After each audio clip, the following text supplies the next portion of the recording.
rocky land of the Dogon, fish were born before man, and the gods are water gods. Therefore, every year the men gather together for a great fishing expedition.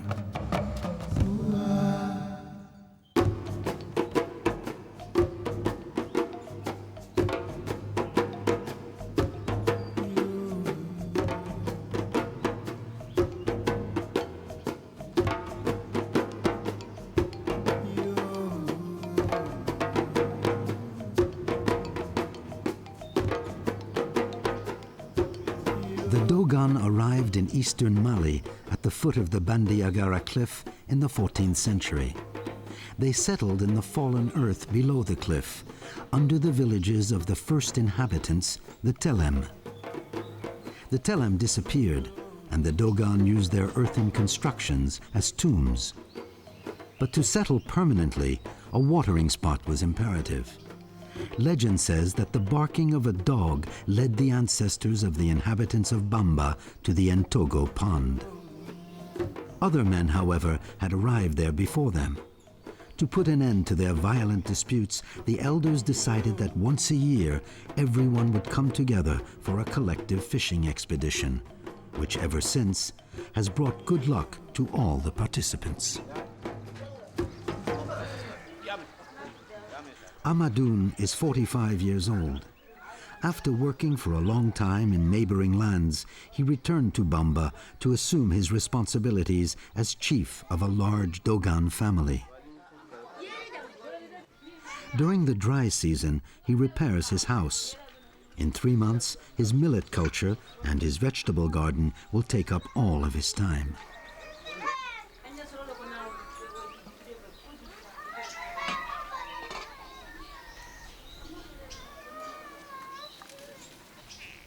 Amadoun has just one wife and 2 children. Since there is no school at this time of year, his eldest son Idrissa is the goatherd. The earth is so dry that there isn't even a blade of grass growing, and Idrissa must cut thorny acacia branches to feed his goats.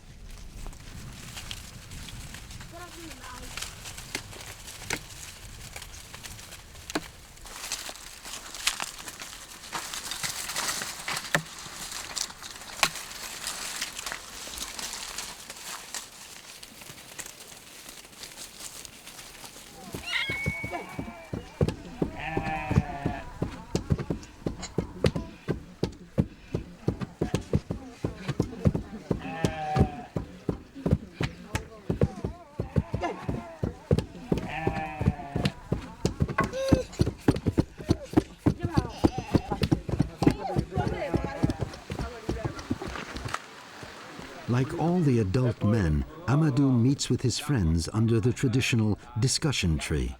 This is where important decisions are made and where the men go just to relax. The date for fishing was decided on a long while ago, but the elders, after checking the level of the water, confirm this decision. They assign Amadoun the mission of going to the neighboring village of Damasongo to announce the date.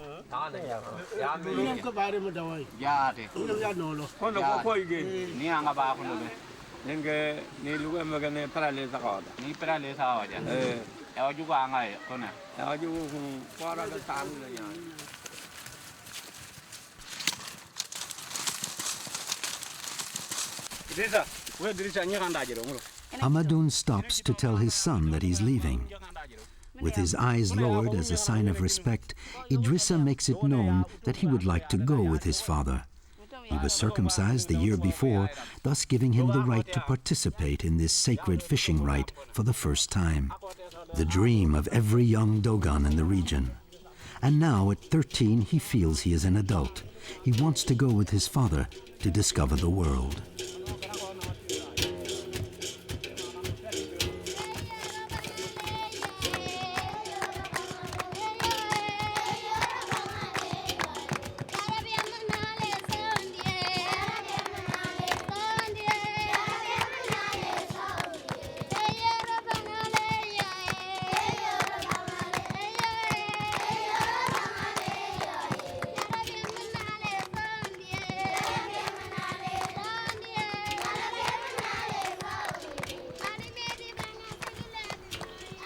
On the way, Idrissa sees his first crocodiles.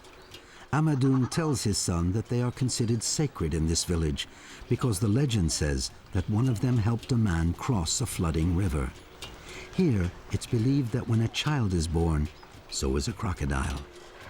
They are therefore the twins of man, and it's forbidden for man to kill them, at the risk of personal misfortune.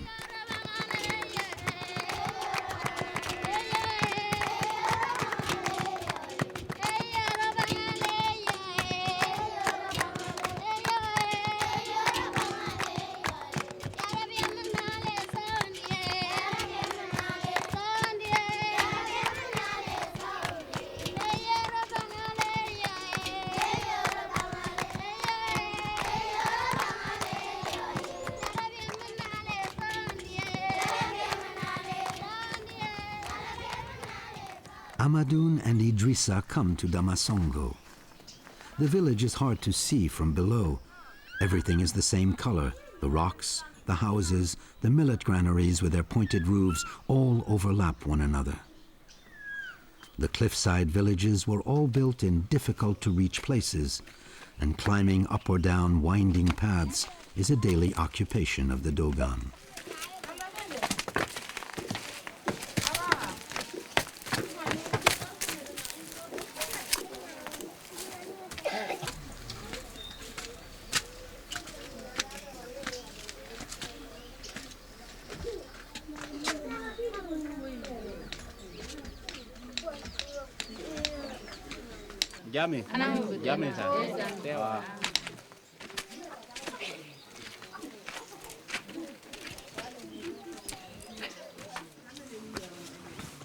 Amadoun's first visit is to his sculptor friend. He greatly admires the work of this man who can breathe a soul into his creations. Although Amadoun is a good Muslim, he is glad his son is seeing this traditional art of the cliff dwellers, since in his own village of Bamba, now converted to Islam, such doors, for example, don't exist. The sculptor points out the different symbols.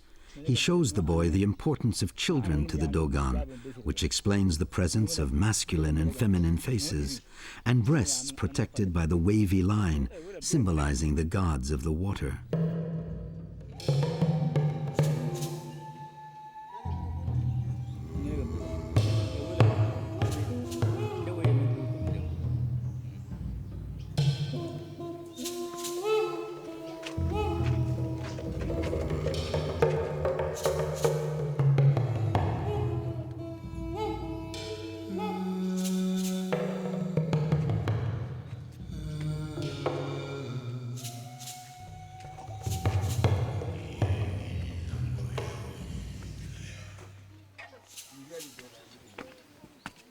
Afterwards, Amadoun and Idrissa enter the Togun, the Damasongo discussion house.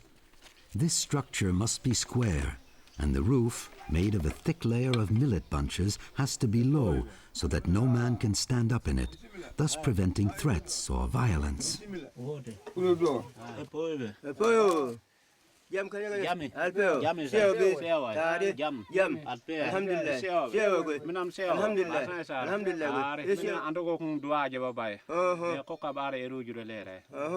After the long traditional greetings, Amadoun announces the date chosen for the Entogo fishing expedition.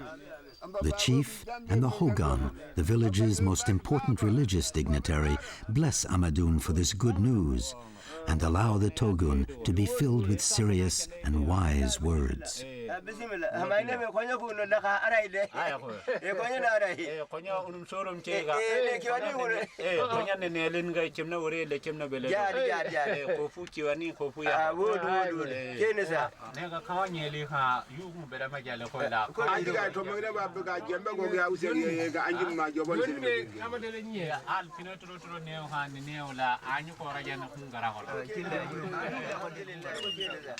For the Dogon, speech and weaving are closely linked.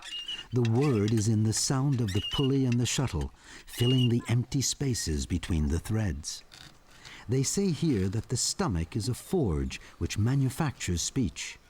Heated by the fire, the water is turned into sound vapor, which becomes loaded with meaning and surges through the throat. There, a loom is in operation. The tongue is the shuttle, and the teeth the reed. Speech is woven in the mouth like a strip of cotton. It takes shape and leaves through the teeth before irrigating and fertilizing another person. For the Dogon, two things are essential: children and speech.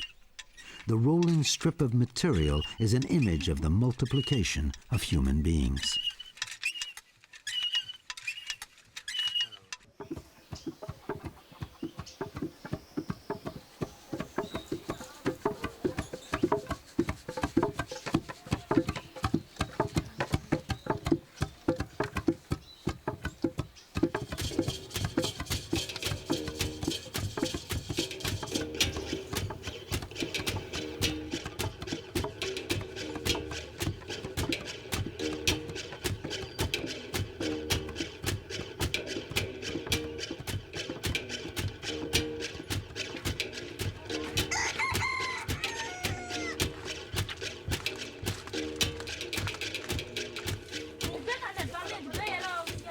Amadoun has fulfilled his mission, but before going home he pays a visit to a very special person, the blacksmith. Here, blacksmiths are highly respected, since they symbolize the first ancestor who came down to earth, the one who stole fire and gave it to man. When he strikes the iron on the anvil, they say that the blacksmith enables the people to hear the voice of God. The first ancestor also brought to earth the first seed and the rain. It was he who taught the Dogon agriculture. And since he is also responsible for repairing tools and weapons, the blacksmith is therefore indispensable to the smooth functioning of the society.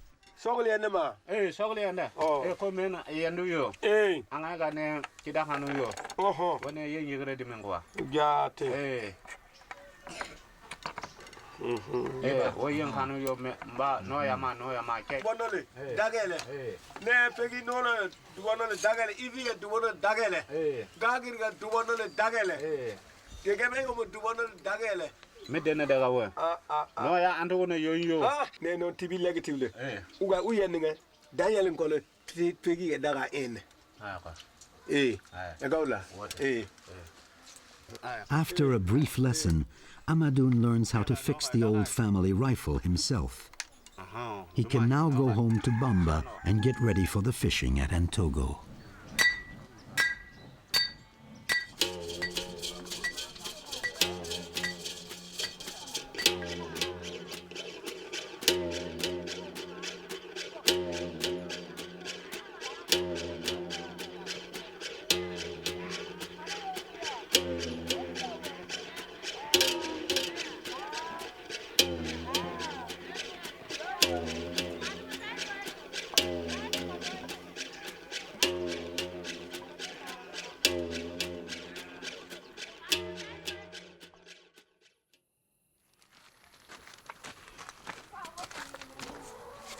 Fishing in the sacred pond will take place tomorrow. Long before, however, Amadoun built the only earth oven in his village, and he will take advantage of the big market, which will take place at the same time as the fishing, to sell his bread. He learned baking during his travels. It's an excellent chance for him to make a little money. The night will be short, but he knows that he'll have no trouble selling everything, since bread is very rare in Dogon country.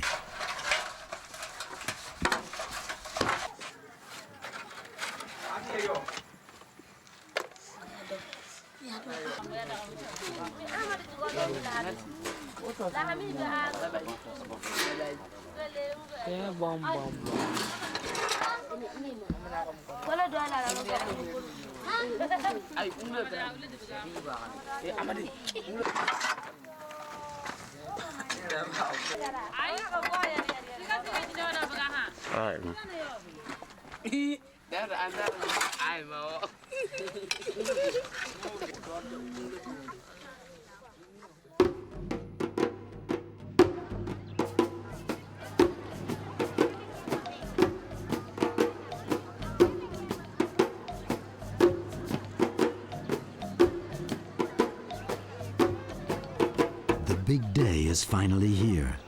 Everyone in the region converges on Bamba, each one on the mount of his choice.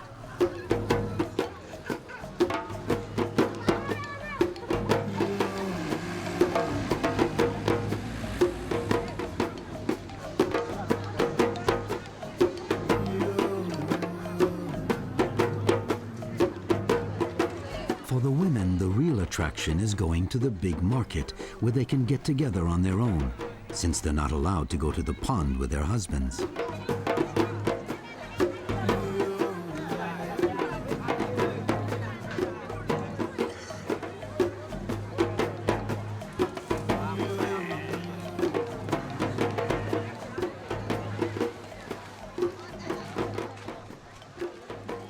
People come from very far away with their baskets to participate in the annual Entogo fishing rite. The blacksmiths are preceded and announced by a bell. All the important people in the region are present, recognizable by their horses, which even today remains a chief-like symbol.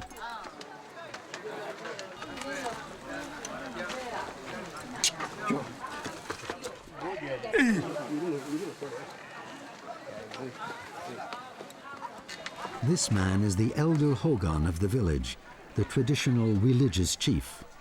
He was converted to Islam at the same time as the other inhabitants of Bamba, but he retained his chiefly aura. It is he who gives the signal to leave.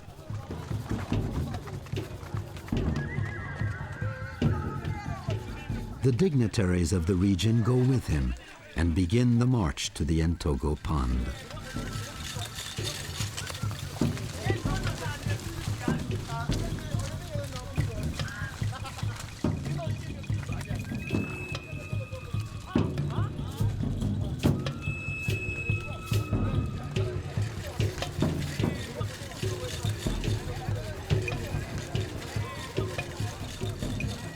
On the way, some of the men try to stand out from the others through an improvised race, anything to be noticed. Behind is the procession of men and circumcised boys. The participants group together according to their extended families and their regions of origin. As the ritual requires, they go to one of the 3 hills overlooking the pond.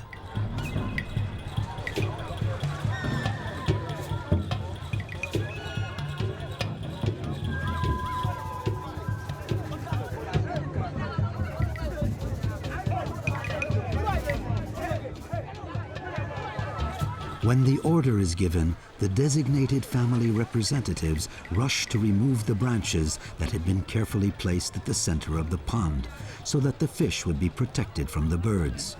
It's an honor to have been chosen for this task.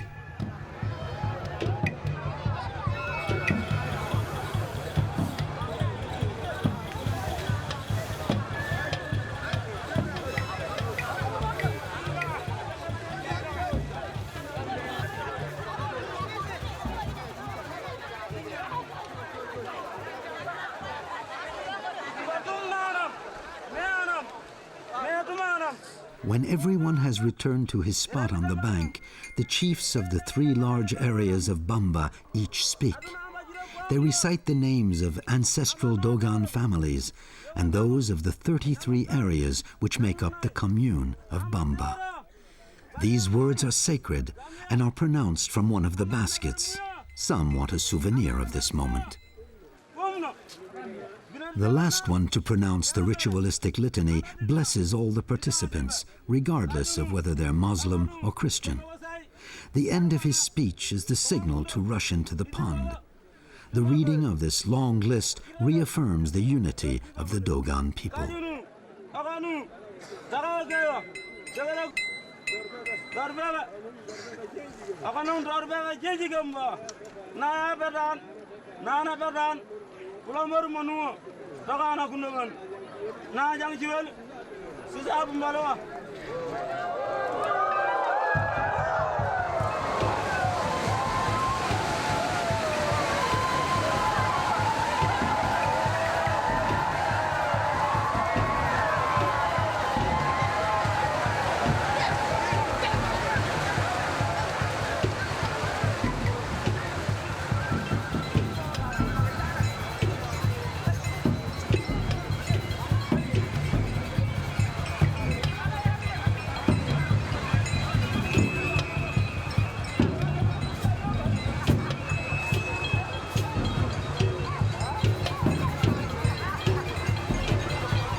The fishing lasts only a quarter of an hour, and each man must trap some of these precious fish, an assurance of peace and happiness in the year to come.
Very quickly, everyone returns to the bank and regroups by family, along with their catch.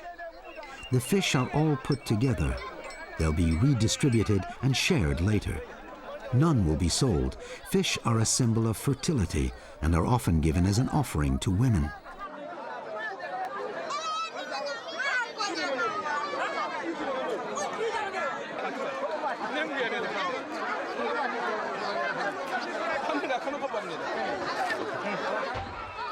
To close the ceremony, the ballet of the old stone rifles is organized. To the delight of the girls, the young men fire into the air, but it doesn't always work. The noise and the smoke are meant to chase the dry season away and make things come alive again with the rain that they invoke.